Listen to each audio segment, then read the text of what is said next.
ஒரு ஊரில் ஒரு பெண் இருந்தாங்களாம். அவங்களுக்கு எப்போவுமே மற்றவங்கள பற்றி தப்பாக பேசுகிறது தான் வழக்கமாக இருந்ததுதான். நிறைய வதந்திலாம் கலப்புவாங்களாம்.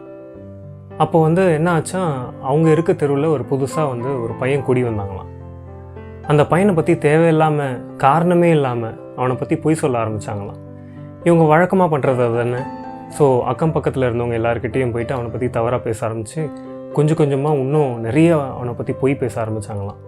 ஒரு காலகட்டத்தில் என்ன ஆச்சா, அவனை பற்றி அவன் ஒரு திருடன், அவன் திருட தான் வந்திருக்கான்னு சொல்லிட்டு எல்லாருக்கிட்டேயும் சொல்லி இதே எல்லாரும் நம்பி அதே அந்த நியூஸ்லாம் அப்படியே பரவி கடைசியில் என்ன ஆச்சா, அந்த ஏரியாவில் ஒரு திருட்டு நடக்கும்போது போலீஸ்கிட்ட இந்த நியூஸ் போய் அவன் தான் திருடு இருப்பான்னு சொல்லிட்டு அவனை அரெஸ்ட் பண்ணிட்டு போயிட்டாங்களாம். அவனை கூப்பிட்டு விசாரணை பண்ணாங்களாம், அடித்தாங்களாம், துன்புறுத்துனாங்களாம்.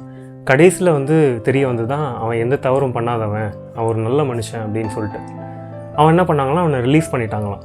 அப்போ அந்த போலீஸ் என்ன பண்ணாங்களாம், இந்த இன்ஃபர்மேஷன் கொடுத்தவங்ககிட்ட எல்லாருக்கிட்டே கேட்டாங்களாம், எதுக்காக இந்த மாதிரி பொய் சொன்னீங்க, யார் அவனை பற்றி பொய் செய்திகள்லாம் சொன்னது அப்படின்னு கேட்கும்போது ஒவ்வொருத்தவங்களாம் நான் சொல்லலை, இவங்க தான் எனக்கு சொன்னாங்க, இவங்க தான் எனக்கு சொன்னாங்கன்னு சொல்லிட்டு கடைசியில் பார்த்தா எல்லாருக்கிட்டே அந்த பெண் தான் சொல்லியிருக்காங்களாம்.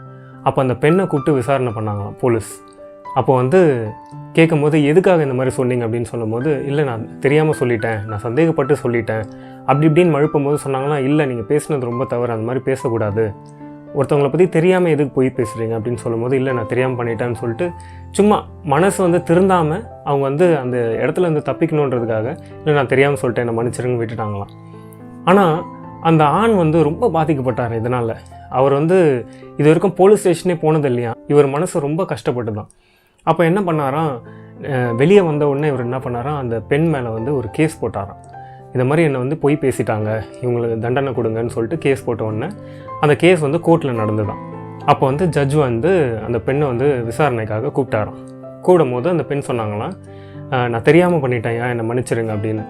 ஜட்ஜு சொன்னாங்கன்னா, தெரியாமல் நீங்கள் எப்படி ஒருத்தரை பற்றி பொய் சொல்லுவீங்க, அது தவறு இல்லையா அப்படின்னு சொல்லும்போது, இவங்க எப்படியாவது அந்த கோர்ட் கேஸ்லேருந்து தப்பிக்கணுன்றதுக்காக தெரியாமல் சந்தேகப்பட்டு நான் சொல்லிட்டேன், நான் இது மாதிரி அந்த மாதிரி பண்ண மாட்டேன்னு சொல்லிட்டாங்களாம். அப்போது அந்த ஜட்ஜு சொன்னாங்களாம், நீங்கள் பண்ணது எவ்வளோ பெரிய தவறுன்றதை நீங்கள் உணரணும், இந்த மாதிரி நீங்கள் பேசக்கூடாது, அவர் ஒரு நியாயமான ஆள், அவரை பற்றி பொய் பேசுகிறது ரொம்ப தவறு இல்லையா அப்படின்னு ஜட்ஜு கேட்டு என்ன பண்ணாராம், சரி நாளைக்கு திரும்ப விசாரணை வைக்கலாம், ஆனால் நீங்கள் இப்போ ஒன்று பண்ணணும் அப்படின்னு சொல்லிட்டு ஒரு ஒயிட் பேப்பரை அந்த பெண்கிட்ட கொடுத்து அவரை பற்றி என்னென்னலாம் தவறாக பேசுனீங்களோ எல்லாத்தையும் எழுதுனோடனே அவங்க பாயிண்ட் நம்பர் 1, பாயிண்ட் 2, நம்பர் 2ன்னு சொல்லிட்டு என்ன பண்ணாங்கன்னா, ஒரு 20 பாயிண்ட்ஸ் 20 பாயிண்ட் எழுதினாங்களாம். அப்போ ஜட்ஜு பார்த்து கேட்டாங்களாம், இவ்வளோவா அவரை பற்றி பொய் சொல்லியிருக்கீங்கன்னு.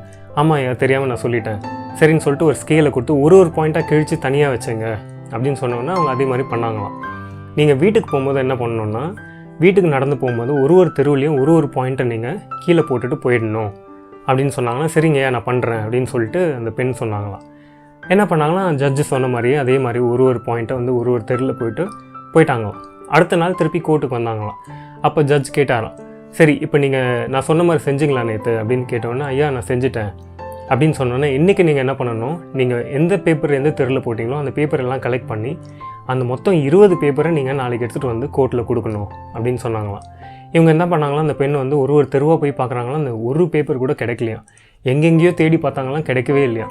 அப்போ அடுத்த நாள் திருப்பி கோர்ட்டுக்கு வந்தாங்க. கோர்ட்டுக்கு வந்தோடனே ஜட்ஜு கிட்ட சொன்னாங்களாம், ஐயா நான் எவ்வளோ தேடி பார்த்தேன், அது கிடைக்கவே இல்லை, என்னை மன்னிச்சிருங்க அப்படின்னோடனே, நல்லா தேடி பார்த்தீங்களா அப்படின்னு கேட்டாராம். அப்போ சொன்னாங்களாம், இல்லை நான் எவ்வளோ தேடி பார்த்துட்டேன், கிடைக்கவே இல்லை, என்னை மன்னிச்சிருங்க. இதே மாதிரி தான் எப்படி நீங்கள் காகிதத்தில் எழுதி அதை தூக்கி போட்டிங்களோ, அது காணா போச்சோ, அதை திருப்பி எடுக்க முடியலையோ, அதே மாதிரி தான் உங்கள் வார்த்தைகளை நீங்கள் மற்றவங்களை பற்றி என்ன பேசுகிறீங்களோ, ஒரு முறை பேசிட்டா அதை திருப்பி நீங்கள் எடுக்கவே முடியாது. வார்த்தை எழுதுனதாக இருந்தாலும் சரி, சொன்னதாக இருந்தாலும் சரி, ஒருத்தரை பற்றி பேசுறதுக்கு முன்னாடி ரொம்ப கவனமாக நம்ம சிந்திச்சு அதை பற்றி பேசணும், அதை பற்றி எழுதணும். தேவையில்லாத ஒருத்தவங்களை பற்றி பொய் பேசினா இது மாதிரி தான் ஆகும். நம்ம கொட்டின வார்த்தையை திருப்பி அள்ளவே முடியாது. மற்றவங்களை பற்றி புறம் பேசுகிறத, மற்றவங்களை பற்றி வதந்தி கலப்புறத இதோட விட்டுடுங்க அப்படின்னு சொல்லிட்டு ஜட்ஜ் வார்ன் பண்ணிவிட்டு அந்த பெண்ணை விட்டாங்களாம். இதுலேருந்து நம்ம என்ன தெரிஞ்சுக்கலாம், இந்த வார்த்தை ரொம்ப ரொம்ப சக்தி வாய்ந்ததுங்க, ரொம்ப பவர்ஃபுல். நம்ம ஒருத்தரை பற்றி பேசணுன்னா அவங்கள பற்றி நல்லது பேசலாமே, எதுக்கு தேவையில்லாமல் பேசணும். ஒருத்தவங்களை பற்றி தெரியாமல் பொய் பேசுகிறது எவ்வளோ பெரிய தவறு. அந்த மாதிரி நம்ம யாருமே பண்ணக்கூடாது. ஒருத்தவங்களை பற்றி பேசணுன்னா அவங்கள பற்றி ஏதாவது நல்லது இருந்தால் அதை பற்றி சொல்லலாம். ஒருத்தவங்களை பற்றி உண்மையாகவே அவங்க சரியில்லை, ஒரு விஷயத்தில் அவங்க சரியில்லை, நம்ம திருந்தணும் அப்படின்னு நினச்சா நம்ம சொல்ல வேண்டியது அந்த நபர்கிட்ட தான். யார் வந்து சரியில்லையோ அவர்கிட்ட பொறுமையாக நிதானமாக, ஐயா இதை நீங்கள் மாற்றிக்கிட்டிங்கன்னா நல்லாயிருக்கும் அப்படின்னு சொல்லிட்டு பொறுமையாக சொல்லலாம் தவிர, அவரை பற்றி இன்னொருத்தர்கிட்ட போய் நம்ம சொல்கிறது ரொம்ப ரொம்ப தவறு. ஒருத்தவங்களை பற்றி எதை பின்னாடி பேசணுன்னா அவங்களோட நன்மையை பற்றி தான். ஒருத்தவங்களை பற்றி முகத்துக்கு நேராக எதை பேசணுன்னா, அவங்க ஏதாவது தவறு பண்ணியிருந்தால் அதை பொறுமையாக அவங்கக்கிட்ட முகத்துக்கு நேராக சொல்லலாம். ஸோ யாருமே வந்து இந்த வதந்தின்றதை கலப்பவே கூடாது.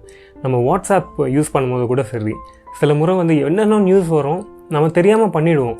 ஆனால் ஒருவேளை அது வதந்தியாக இருந்ததுன்னா, எந்த ஒரு நியூஸ் பார்த்தாலும் அதை நம்ம கவனித்து அதை உண்மையா அப்படின்னு சொல்லிட்டு ஆராய்ஞ்சு அறிஞ்ச அப்புறம் தான் நம்ம அந்த நியூஸே பரப்பணும். ஓகேவா? நன்றி.